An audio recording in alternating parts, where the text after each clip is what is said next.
आत्माले छोड्दा देऊ पार्टी केही पनि भन, आत्माले छोड्दा देऊ पार्टी केही पनि भन। पीपीएस त हामीले भनेको होइन नि हो, बीजेपीको घोषणा पत्रमा त पीपीएस छ त, बीजेपीको घोषणा पत्रमा त पीपीएस छ त। बीजेपीको त प्रतिबद्धता छ कि पीपीएस चाहिँ के हो हामी खोज्छौँ भनेर उसले भनेको। बीजेपीको त प्रतिबद्धता छ कि पीपीएस चाहिँ के हो हामी खोज्छौँ भनेर उसले भनेको। यिनीहरूले हामीलाई डन्डाको त, यिनीहरूले हामीलाई डन्डाको त गोर्खाल्यान्डको नाममा सत्तामा बस्नुको लागि, सत्तामा बस्नुको लागि, जिटिएको कुर्सी तताउनुको लागि, जिटिएको कुर्सी तताउनुको लागि गोर्खाल्यान्डको डायलग हुँदैछ।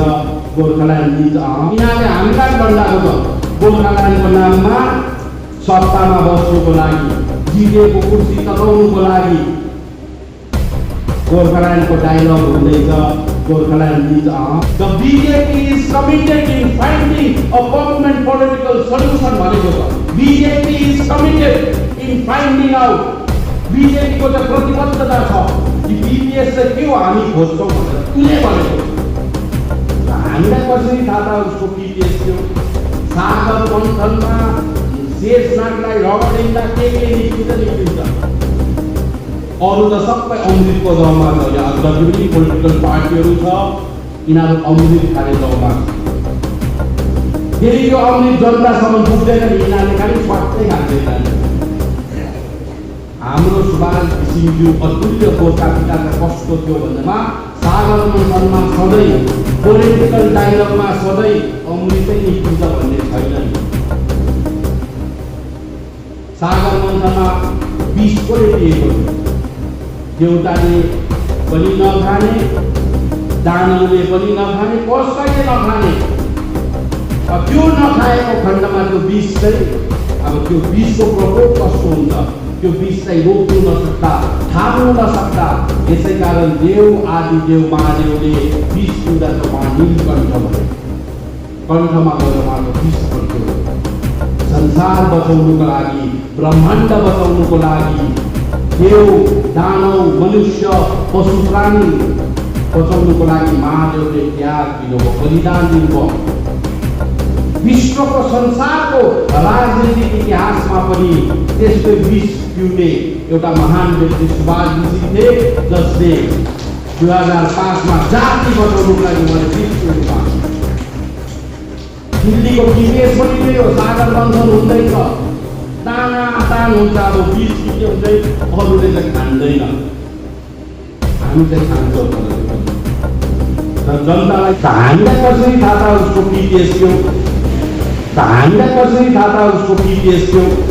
सागर मन्थनमा शेषनागलाई रगडिँदा के निस्किन्छ। अरू त सबै अमृतको दौमा छ। यहाँ जति पनि पोलिटिकल पार्टीहरू छ यिनीहरू अमृत खाने दौमा छ। जति पनि पोलिटिकल पार्टीहरू छ यिनीहरू अमृत खाने दौमा छ।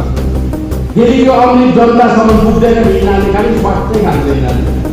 फेरि यो अमृत जनतासम्म पुग्दैन नि, यिनीहरूले खालि स्वार्थै खाँदैन।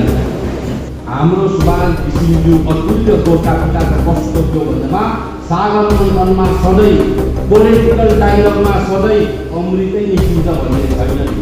संसारको राजनीतिक इतिहासमा पनि त्यस्तै विष पिउने एउटा महान व्यक्ति सुभाष घिसिङ थिए, जसले 2005 मा जाति बचाउनुको लागि उहाँले विष पिउनुभयो।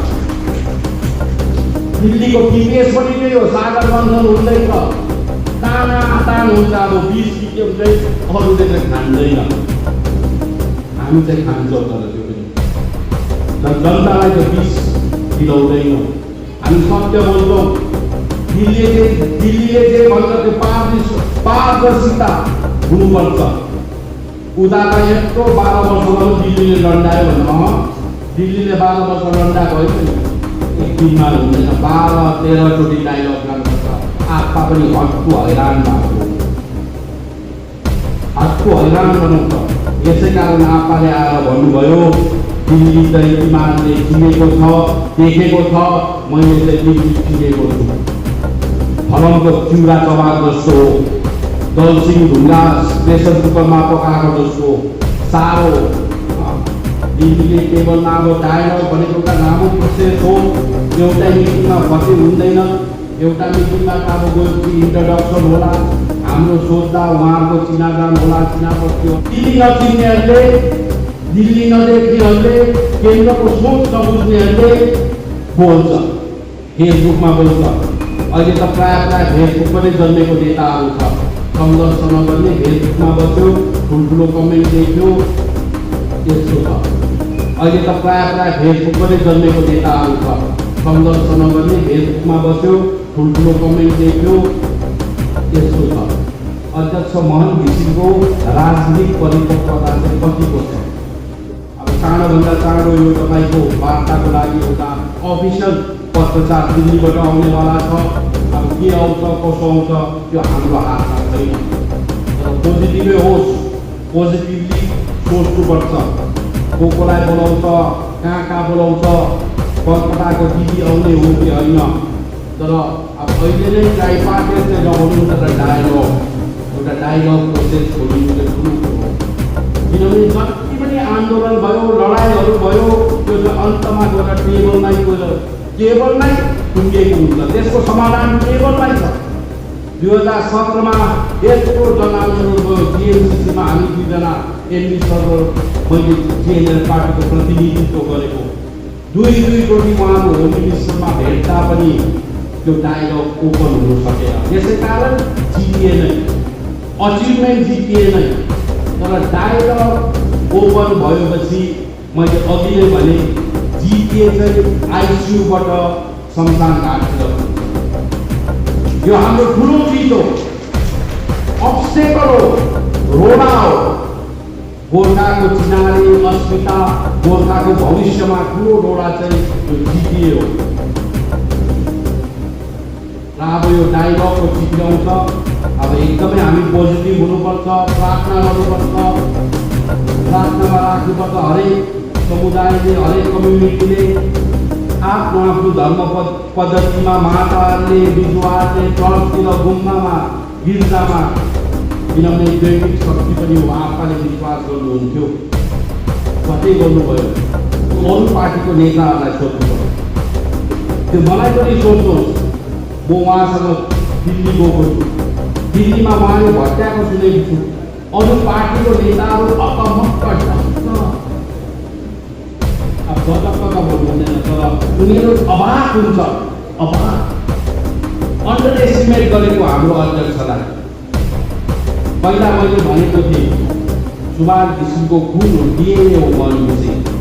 आज म जिम्मेवारीपूर्वक भन्छु, सुभाष घिसिङको गुण त हो, सुभाष घिसिङको गुण पनि अध्यक्ष मोहन घिसिङमा प्रचुर मात्रामा छ। आरबी राईलाई सोध्नु, प्रताप खातीलाई सोध्नु, अन्य दलको लिडरसिपलाई सोध्नु। दिल्लीमा गएर उहाँले कसरी प्रेजेन्टेसन गर्छ, कसरी आफ्नो कुरा राख्छ। र अभाग छोडिवन राजनीतिसँग पनि छक्कै पर्छ मलाई भन्छ। यतिको पोलिटिकल मेच्योरिटी हाम्रो अध्यक्षको देखेर। र अब त्यो मिसकन्सेप्सनमा नबस्नु।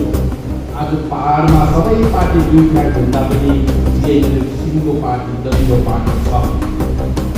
र यो हुन्छ पनि, यो बढेर जाने पार्टी हो। कसैले किन्दा, कसैले भत्काउँदा केही पनि हुँदैन। एक दुईवटा रुखहरू ढल्दा, अलिअलि आवाज आउँदा भोलि अलिकति कम्पन होला।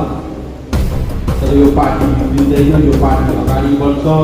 किनभने पहाडमा एउटा आइडियोलोजीमा, एउटा सिद्धान्तमा चल्ने कुनै अरू पार्टी छैन।